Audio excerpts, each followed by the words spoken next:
ইলমে তাসাউফ আসলে কি এবং উক্ত ইলমে তাসাউফ কিভাবে পাওয়া যাইবে তাহার কিছু পরিচয় সম্পর্কে সঠিক দলিল প্রমাণ সহ সম্পূর্ণ আধ্যাত্মিক দৃষ্টি অনুসারে এবং দেহ তত্ত্বের হিসাব অনুযায়ী আমাদের আজকের পর্বে কিছু আলোচনা করা হইবে। কারণ উক্ত মহাকঠিন সেই রুহানি বিষয়কে যদি সঠিকভাবে উপলব্ধি করা যায় তবে বর্তমান জামানার প্রতি প্রত্যেক মানব গোষ্ঠী অবগতর জন্য সক্ষম হইবে উক্ত ইলমে তাসাউফ আসলে কি এবং তাহা কিভাবে পাওয়া যাইবে তাহার সঠিক পরিচয় সহ সিরাতাল মুস্তাকিমের হাকিকত সম্পর্কে প্রত্যেক ব্যক্তি আরো বহু ইলম অর্জন করার জন্য সঠিক রুহানি হিসাব অনুযায়ী এবং বাতিনি তালিম অনুসারে অবশ্যই সক্ষম হইতে পারিবে ইনশাআল্লাহ তাআলা। কারণ উক্ত ইলমে তাসাউফ হইল প্রত্যেক মানব দেহকৃত ভিতরগত গোপন বিষয়, যে বিষয়কে অবগতর জন্য মানব দেহর ভিতর সম্পর্কে সঠিকভাবে জানিতে হইবে। তবে উক্ত ইলমে তাসাউফ কিভাবে পাওয়া যাইবে তাহার বিষয়কে উপলব্ধি করা যাইবে নচেত আর অন্য কোন হিসাব মতে উক্ত ইলমে তাসাউফ সম্পর্কে উপলব্ধি করা মানব গোষ্ঠীর পক্ষে কোনো মতে সম্ভব নয়।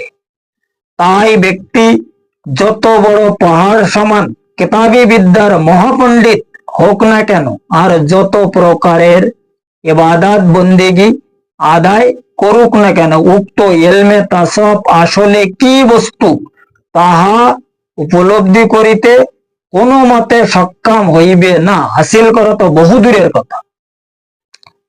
যার কারণে সেই মহান আল্লাহ পাক খোদ ইরশাদ ফরমায়া ওয়া হুদাও ওয়া রাহমাতুল লিল মুমিনিন, অর্থাৎ সেই মহান বারে ইলাহি সূরা ইউনূসের 57 নম্বর আয়াতে মানব গোষ্ঠীকে ইরশাদ ফরমায়া আমার প্রত্যেক মুমিন বান্দার হিদায়াতের জন্য আমার রহমত প্রদান ফরমায়া। তাহার সেই উক্ত রহমতকে তাসাউফ মতে বিলায়েত বলে। আর উক্ত বিলায়েতের সঠিক মানে হইল দোষ, অর্থাৎ সেই মহান আল্লাহ পাকের সঠিক দোস্তিকে বিলায়েত বলে। এবং উক্ত তাসাউফের সঠিক মানে হইল বিলায়েত, যাহা প্রত্যেক মানব দেহর মধ্যে গচ্ছিত রাখা রইয়াছে, যাহার সঠিক নাম হইল উক্ত তাসাউফ। এই হইল উক্ত ইলমে তাসাউফ আসলে কি তাহার সঠিক পরিচয় এবং কিভাবে হাসিল হইবে সেই ব্যাপারে কিছু বায়োডাটা।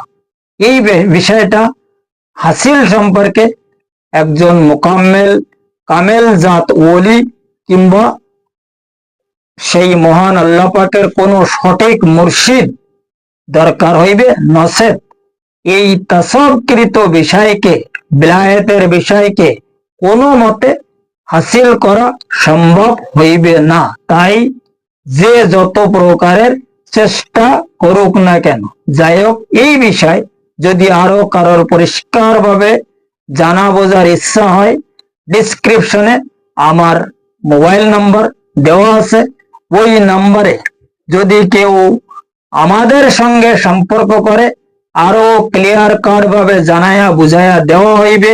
এবং যদি কোনো ব্যক্তি এই রাস্তায় চলিতে চায়, এই ইলমে তাসাউফ সম্পর্কে উপলব্ধি করিতে চায়, বিলায়েতের বিষয়টা অবগত করিতে চায়, তাহাদের গাইডও করা হইবে ইনশাআল্লাহ তাআলা। ইহাতে আমার কোন রকমের দ্বিধাদ্বন্দ্ব মোটেও নহে। যাই হোক আজকের আলোচনা এই পর্যন্ত রাখা হইল, আগামী পর্বে ফের আবার দেখা হইবে।